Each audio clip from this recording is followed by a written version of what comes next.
سلام دخترها، چطورین؟ روزتون بخیر. من سهر هستم و اینجام چنل یوتیوب من. خیلی خوش اومدید.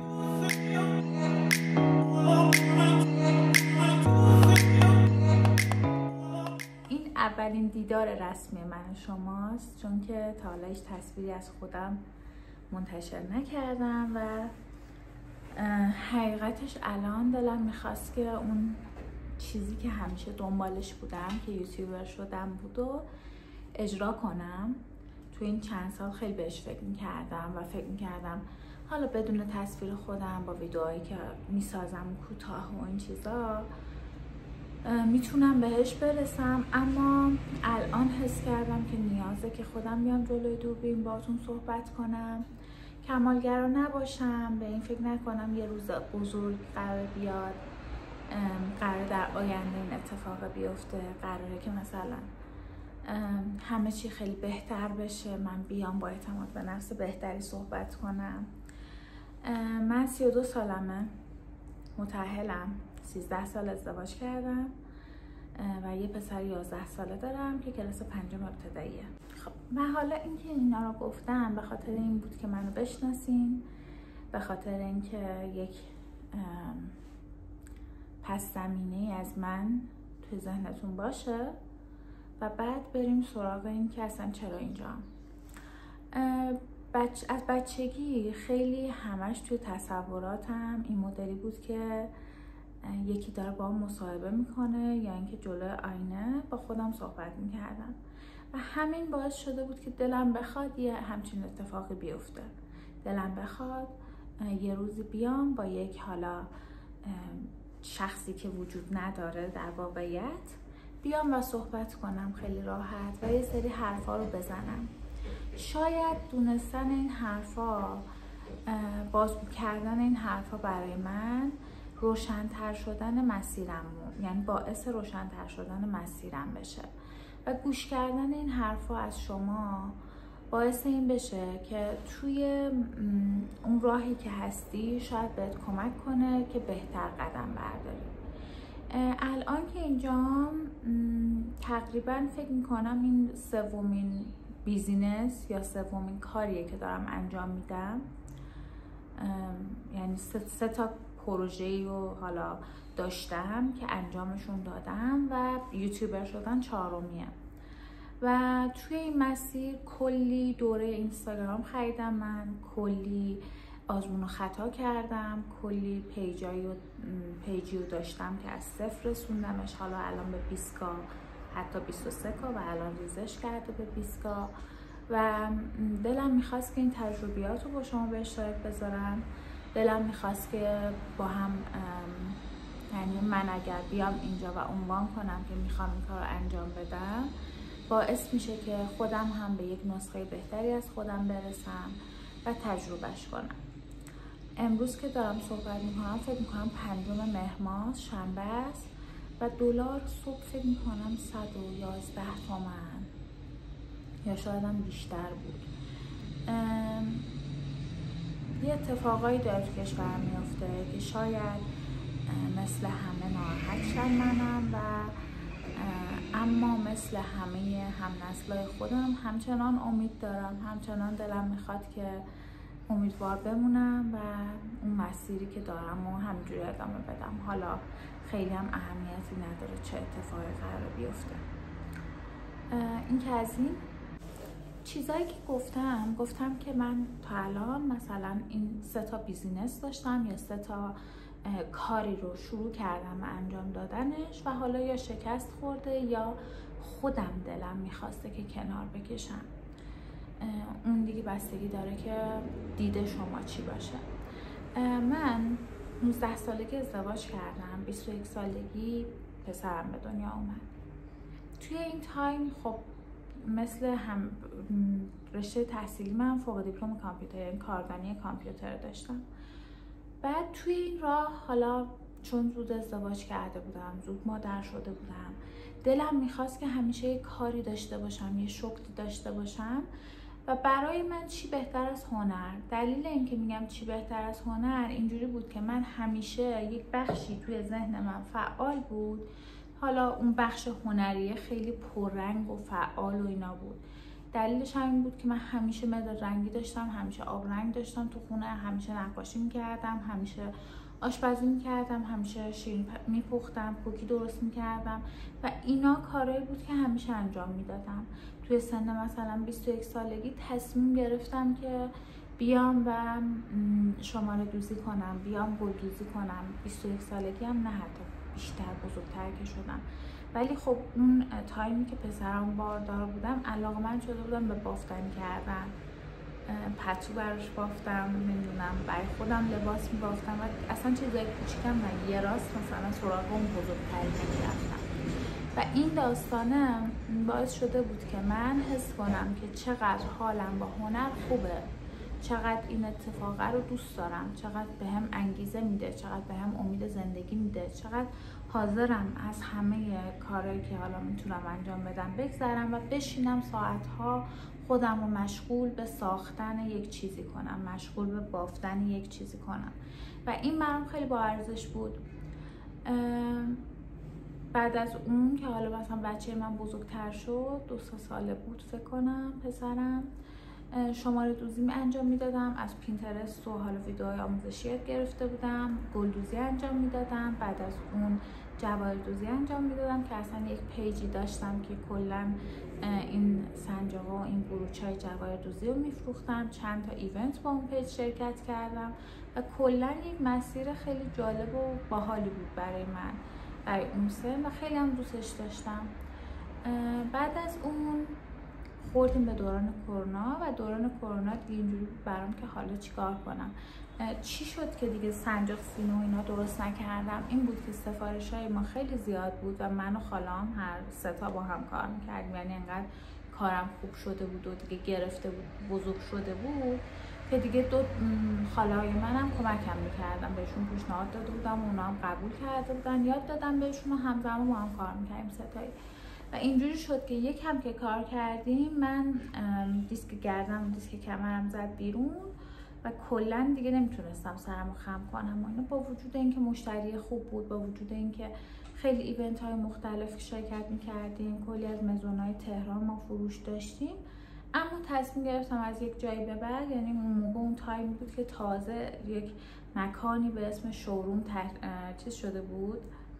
تأسیس شده بود و حالا جا افتاده بود که همه شوروم و این چیزا داشتن توی تهران و مشهد و شهر بزرگتر و من کارمو ارسال میکردم براشون و اونا هم اونجا برای من کارو میذاشتن و حالا به اسم مثلا چرا دارم قاطی میکنم، نه یعنی اونجا کار من به فروش میرسید، ببخشید. بعد از اون خوردیم به دوران کرونا، من دیگه خب پیج جواهر دوزیمو بسته بودم و دیگه کار نمی‌کردم جواهر دوزی. پیش خودم فکر کردم که حالا چیکار کنم، حالا دلم میخواد که چه کاری انجام بدم، دلم میخواد که الان که کرونا است همه تو خونه ایم و اینا چه اتفاقی برای من بیفته و شروع کردم به اینکه مجازی طراحی لباس خوندم مؤسسه مهرازی و ساهو و توی این مسیر خیلی برای من جذاب بود. آدم هایی که باشون آشنا می شدم، پیجایی که میشناختم، دوستایی که پیدا کردم و خیلی حس و حال خوبی داشت، خیلی دوستش داشتم، خیلی حس می کردم چقدر الان کار درستی کردم، اینکه حالا اومدم یه همچین حرکتی زدم، کار رو انجام دادم و شروع کردم به خوندن طراحی لباس. بعد از اینکه طراحی لباس خوندم گفتم خب چیکار کنم، بعد برم خیاطی یاد بگیرم دیگه. رفتم کلاس خیاطی یاد گرفتم که البته هیچ وقت خیاط خوبی نبودم، اصلا توش موفق نبودم و ادعایی ندارم. خیاطی یاد گرفتم، شروع کردم طراحی خودم رو با خیاطای دیگه کارا رو زدیم و یک پیجی داشتیم به اسم بلوبرد مزون که سبک لباس وینتیج بود و طراحی میکردم و دوخته میشد و خیلی هم خدا رو شکر به نظر خودم بیزینس موفقی بود، به نظر خودم یک مسیر خیلی جذابی به هم نشون داد و خیلی خیلی خیلی زیاد حال منو خوب کرد. بعد نیرم بلوبرد بزرگ شد، بزرگ و بزرگتر. توی این مسیر با کلی بلاگر آشنا شدم، با کلی بلاگر کار کردم. بعد پیجم رسید به 10K. یه روز ما مسافرت بودیم، برگشتیم از سفر. خب 2 ساعتی تو پرواز بودم، گوشی من خاموش بود. بعد که اومدیم مثلا روشن کردم و دیگه شروع کردم پست استوری گذاشتن، دیدم با یک توماری از فوش و ناسزا و ریزش فالوور و اینا روبرو شدم. چه اتفاقی داشت میافتاد؟ این بود که همه بهم میگفتن که وای تو نمیدونم بعد از این اتفاقات اومدی داری از سفرت میذاری، نمیدونم تو ایرانی نیستی، تو فلان نیستی و اینا. منم از هیچ جا خبر نداشتم، واقعا از همه جا بی خبر. منم نگاه کردم دیدم که آره یه اتفاقایی افتاده تو کشور من، یک دختری فوت شده این وسط و همون داستان‌های مهسا امینی و اتفاقای بعدش. تا 2-3 ماه اول اینجوری بود که ما هرچی میذاشتیم، پوست میذاشتم، استوری میذاشتم، چه فرقی هم نداشت، چه موافق بودی چه مخالف بودی، هرچی که میذاشتی کلی فوش میخوردی و کلی ناسزا میشنیدی، کلی به برچسب میزدن و اصلا این چیزایی که حالا خیلی طبیعی هم بود توی اون دوران، برای هم اتفاق افتاده بود. بعد خب لباسای منم سبکشون پوشیده بود دیگه، بدتر تو نمیدونم فلانی تو بیساری و حالا داستانهای مختص خودش. بعد از این اون تایم گذشت، ما همزمان از چند سال قبلش ما یک گلخونه‌ای داشتیم من و همسرم و خب اون گلخونه رو آورده بودیم، مکانش رو عوض کرده بودیم. یه چند ماهی به صورت تک گلخونه، یعنی گلخونه تنها بود و حالا به صورت گلخونه کارش رو شروع کرده بود و ما چون فضامون خیلی بزرگ بود، یه خونه قدیمی بود که یه حیاط بزرگ داشت، حیاط گلخونه بود، تصمیم گرفته بودیم داخل رو کافه کنیم و توی همین تایما ما استارت کافه رو زدیم و خب من از بچگی کنار مامانم شیرینی می‌پختم، کیک درست می‌کردم، کوکی درست می‌کردم و همیشه علاقه داشتم به این کار، یه چیزایی هم بلد بودم.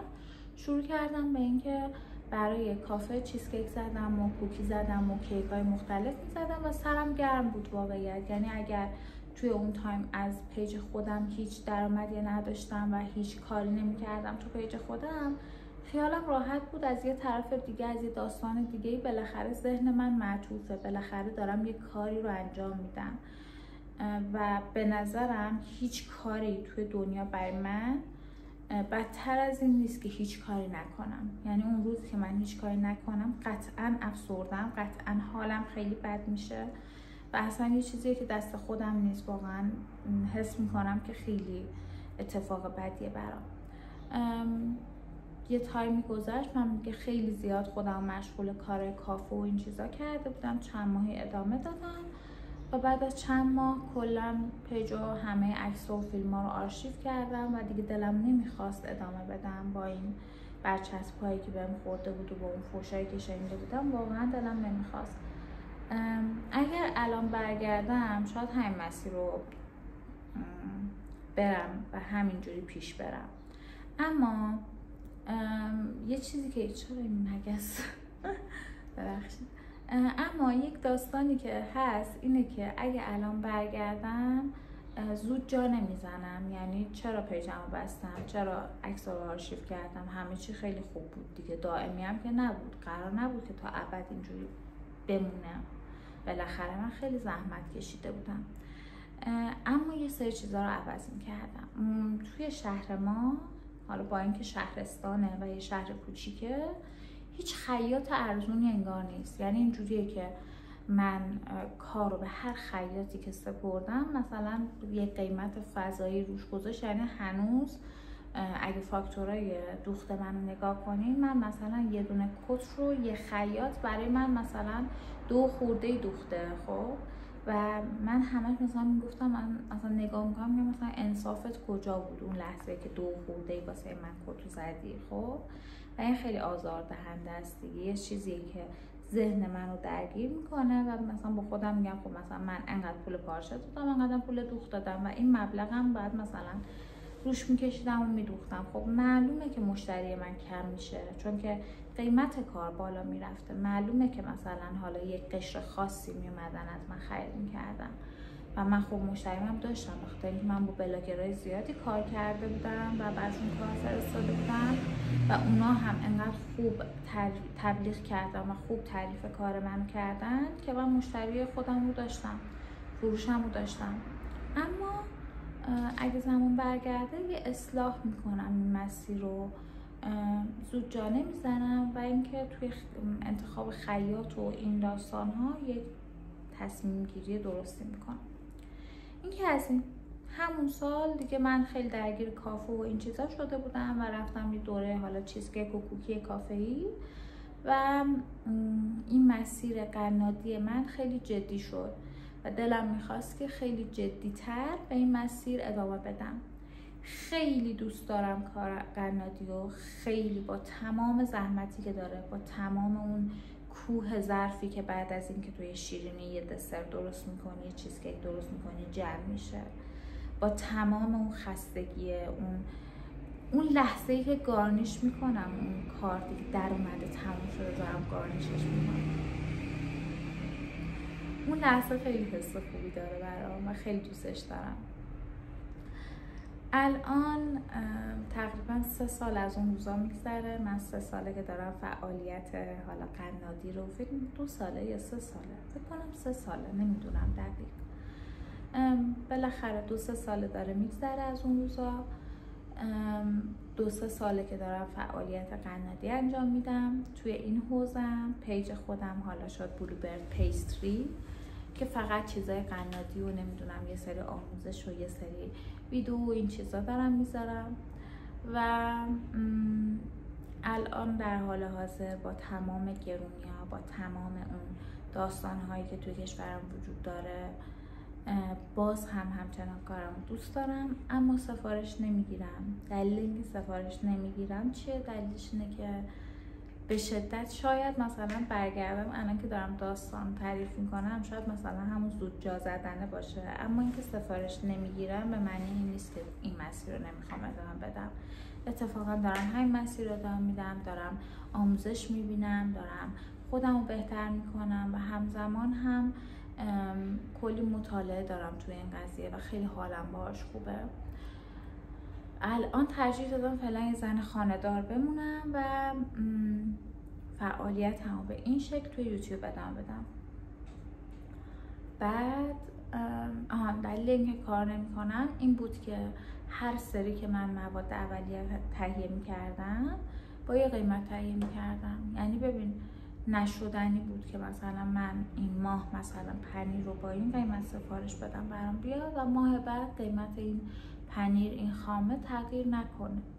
و انقدر اولین چیزی هم که گرون میشه فکر کنم تو مملکت ما لبنیاته و این گرون شدن لبنیات خیلی به روحیه من، حالا اصلا به کسب و کارم کاری ندارم، به روحیه من خیلی ضربه میزد.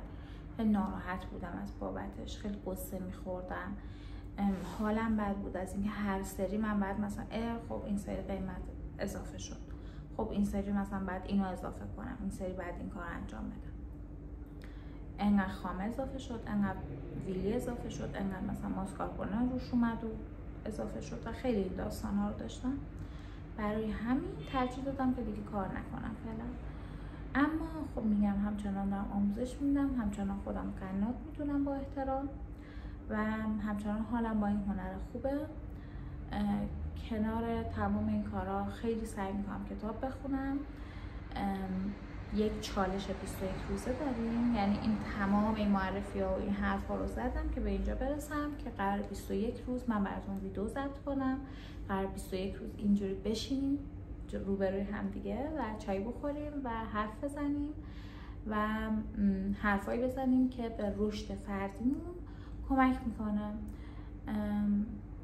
قبلا بچه که بودیم فکر میکنم 32 سال مثلا هر کی 32 سالشه پیره، ولی الان حس میکنم که مثلا حالا 32 سالم همچین سن زیادی نیست و تازه هنوز من دارم تجربه میکنم، هنوز من شاید اون مسیری که باید رو پیدا نکردم، شاید هنوز شغلی ندارم، شاید هنوز اون جایگاهی که باید داشته باشم ندارم و برای من اصلا آزاردهنده نیست این قضیه و خیلی هم شاید از بابت این تجربه‌ای که داشتم خوشحال بودم.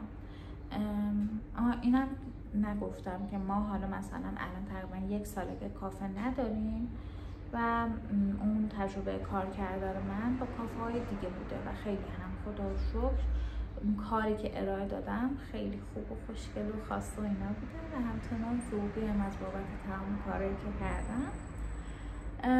این ویدیو رو گرفتم فقط به خاطر اینکه از دست از سر، یعنی کمالگرایی دست از سر من برداره.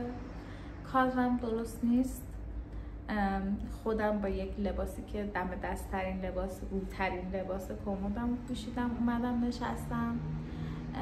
الان فکر کنم ساعت 8:30 صبح پسرم فرستادم مدرسه و نخوابیدم و گفتم ساعت باید حتما این کار انجام بدی امروز و از تجربیاتت بگی. شاید هم اصلا این تجربیات مثلا برای شما مثلا جالب نباشه، اما اگه جالب بود لایک کنید، سابسکرایب کنید. به نظرم خوش میگذره تو این چنل کنار هم باشیم. همین فکر کنم. و یک توصیه دخترانه، یک حرف در گوشی دخترانه، اینکه مهم نیست که حالا قرار منتظر چی که شروع کنیم، مهم نیست که حالا الان نمیدونم من دوربین حرفه‌ای ندارم، خیلی کاسبندی درستی الان نیست، میکروفون ندارم حتی، و به نظرم تو هم فقط شروعش کن. اون شروعه مهمترین نقطه‌ایه که تو مهمترین کاریه که تو میتونی برای خودت انجام بدی. امیدوارم که کنار هم روزای خوبی داشته باشیم، کنار هم کلی چیز یاد بگیریم و یک مسیر روشن رو کنار هم دیگه بسازیم.